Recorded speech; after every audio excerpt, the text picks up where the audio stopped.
Salam, hər vaxtınız xeyirli olsun, dəyərli izləyicilər.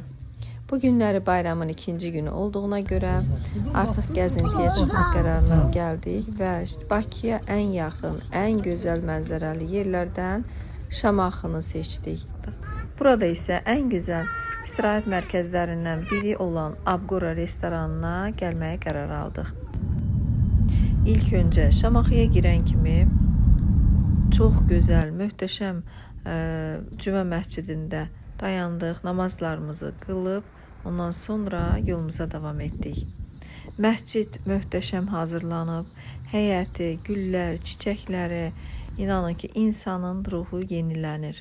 Burada çox gözəl bir ab-hava var. Siz də Şamaxıya ilk dəfə gəlirsinizsə, yolunuzu buradan salın. Cümə məscidindən çıxandan sonra 15 dəqiqəyə Abqora restoranına yol var. İsmailliyə gedən yolun sağ tərəfində yerləşir bu istirahət mərkəzi. Çox böyük bir ərazini əhatə edir. İnsanların dincəlmək üçün hər bir şərait yaradılıb. Bura restoranın giriş olan hissəsidir. Buradan isə restoranın içərisinə daxil olduq.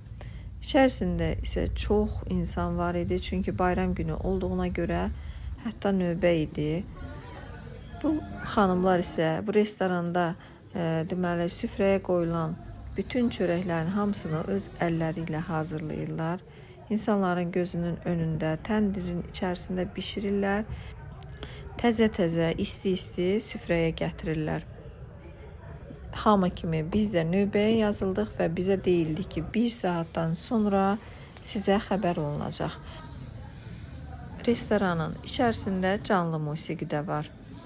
Və biz bu 1 saatı keçirmək üçün restoranın içərisindən arxa tərəfinə keçdik və möhtəşəm bir mənzərə ilə rastlaşdıq.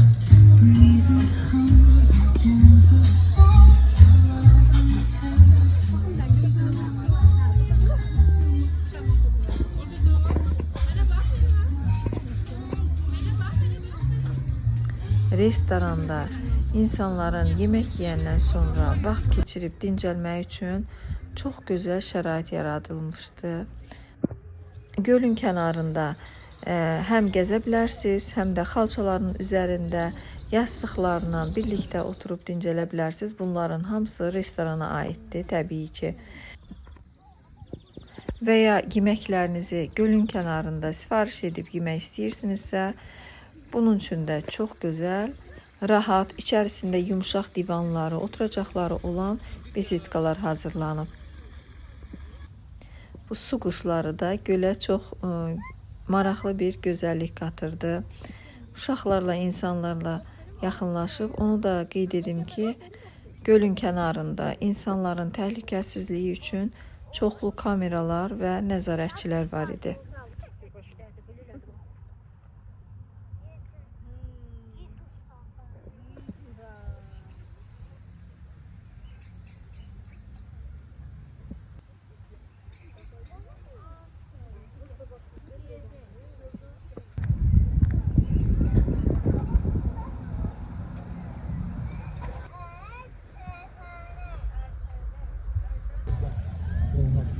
Növbəmiz çatdığına görə bizə zəng olundu və restorana qayıtdıq.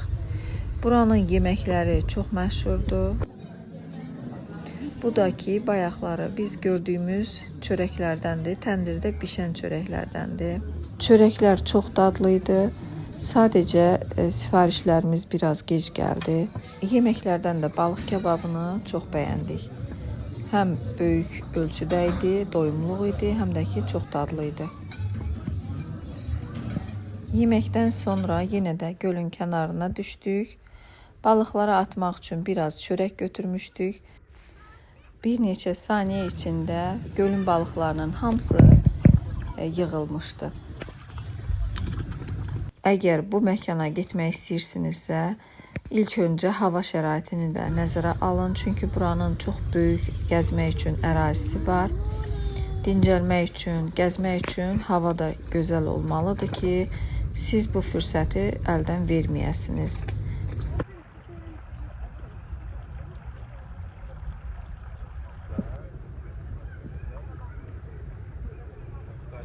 bu cür maraqlı yerləri sizinlə paylaşmaq istədim. Dəyərli izləyicilər, kanalımıza dəstək olmaq üçün yorum yazıb abunə olmağı unutmayın. Salamat qalın. Növbəti videolarımızda görüşənədək.